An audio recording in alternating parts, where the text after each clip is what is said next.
নমস্কার বন্ধু, মালতীর মিনি কিচেনে স্বাগতম। আজ আপনাদের কাছে নিয়ে এসেছি সকালের ব্রেকফাস্টে একটা হেলদি টিফিন। বাচ্চাদের ঝটপট আপনারা বানিয়ে দিতে পারেন। চলুন তাহলে দেখে নেওয়া যাক। প্রথমে আমি একটা বোল নিয়ে নিয়েছি, তার ভিতরে আমি এক বাটি সুজি দিয়ে দিলাম।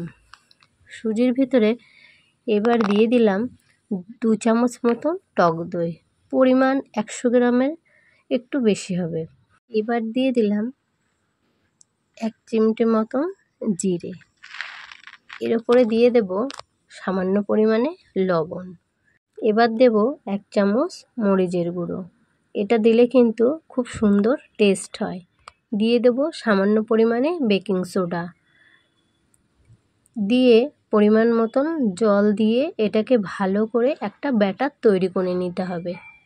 একটা চামচের সাহায্যে আমি এটাকে বেশ সুন্দর করে নাড়িয়ে একটা ব্যাটার তৈরি করে নেব। এবার দিলাম 1 চামচ মতন বিট নুন। বিট নুনটা দিলে কিন্তু টেস্টটা খুব সুন্দর আসবে। দিয়ে চামচের সাহায্যে কিন্তু ব্যাটারটা খুব সুন্দর করে ফাটিয়ে নিতে হবে। দেখতেই পাচ্ছেন কিভাবে আমি ব্যাটারটা ফাটিয়ে নিলাম। এবার একটা ঢাকনা দিয়ে ঢেকে দেব 10 মিনিটের জন্য। 10 মিনিট পরে আমি ফিরে এলাম। এখানে কিন্তু কিছু সবজি অ্যাড করব। এখানে গাজর কুচি করে কেটে নিয়েছি, কারি পাতা, 2টো পেঁয়াজ কুচি আর কাঁচা লঙ্কা কুচি। এর ভিতরে কিন্তু দিয়ে বেশ ভালো করে ব্যাটারটা তৈরি করে নেব। আর হ্যাঁ বন্ধুরা, আমার এই ভিডিওটা যদি আপনাদের ভালো লেগে থাকে প্লিজ একটা লাইক, কমেন্ট, শেয়ার ও সাবস্ক্রাইব করতে ভুলবেন না। সাবস্ক্রাইব করে পাশে থাকবেন। পাশে থাকা বেল আইকনটা প্রেস করে দেবেন। তাহলে প্রথম নোটিফিকেশন দেওয়ার সাথে সাথেই কিন্তু আপনাদের কাছে গিয়ে আগে পৌঁছাবে। অলরেডি কিন্তু এর সাথে আমি এটা মিশিয়ে দিয়েছি। এবার কিন্তু 1 থেকে 1.5 চামচ মতন চিনি দিয়ে দেব। এবার সুন্দর করে এটা মেখে নেব। আর দিয়ে দেব কিন্তু অর্ধেক লেবু রস। এখানে পাতিলেবুর রসটা দিলে কিন্তু বেকিং সোডার ওপরে এটা ফুলেও উঠবে আর কিন্তু প্যানকেকটা আমার বেশ ভালোই হবে।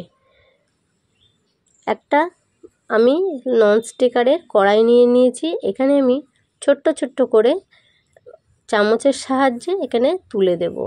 এখানে কিন্তু খুব বেশি তেল দিতে যাবেন না, হালকা করে তেল ব্রাশ করে নিলেই চলবে। দেখতেই পাচ্ছেন কিভাবে আমি ছোট ছোট করে সুজির প্যানকেক তৈরি করে নিচ্ছি। একটা ঢাকনা দিয়ে একটুখানির জন্য ঢেকে দিতে হবে। আর খুব অল্প আঁচেই কিন্তু এটা বানাতে হবে। দেখুন আমার কিন্তু সুজির প্যানকেকটা বেশ ফুলেই উঠেছে। এক পিঠ ভালোভাবে হয়ে গেছে। এবার আমি উল্টে দেব। দেখুন প্যানকেকটা কিন্তু খুব কড়া থেকে কিন্তু খুব ভালোভাবে উঠে যাচ্ছে, একটু লেগে নেই। এমনভাবে কিন্তু আমরা বাড়িতে ঝটপট বানিয়ে ফেলতে পারেন বাচ্চাদের সকালে ব্রেকফাস্টের জন্য। আর বাচ্চারা কিন্তু খুব পছন্দ করেও কিন্তু এটা খাবে। পরপর কিন্তু আমি এমনভাবে সবকটাই প্যানকেক তৈরি করে নেব। দেখুন কতটা সুন্দর কালার এসেছে আর জালিদার ও ছিদ্রযুক্ত হয়েছে। এটাকে কিন্তু খেতেও কিন্তু খুব টেস্টি হবে। হালকা করে খুন্তির আগা দিয়ে কিন্তু একটু তেল আমি দিয়ে দিচ্ছি। এতে কিন্তু ভিতরটাও কিন্তু বেশ ভালোভাবে সেদ্ধ হয়ে যাবে। প্রত্যেকটা কিন্তু সুজির প্যানকেক আমার রেডি হয়ে গেছে। আর আমি এটা কিন্তু একটা নারকেলের চাটনি দিয়ে সার্ভ করছি। দেখতেই পাচ্ছেন কতটা নরম ও তুলতুলে হয়েছে। আপনারা মেয়োনিজ কিংবা টমেটো সস দিয়েও দিতে পারেন বাচ্চাদের। একটা ছিঁড়ে আপনাদের দেখালাম। দেখুন কতটা সুন্দর হয়েছে, খেতেও টেস্টি হয়েছে। ঝটপট বানিয়ে ফেলুন আপনাদের ব্রেকফাস্টে এমন সুজির প্যানকেক। আজকের মতন এই রেসিপিটা এখানেই শেষ করছি। নিয়ে আসছি পরের একটা রেসিপি নিয়ে। ততক্ষণ সুস্থ থাকবেন, ভালো থাকবেন। ধন্যবাদ ভিডিওটা দেখা।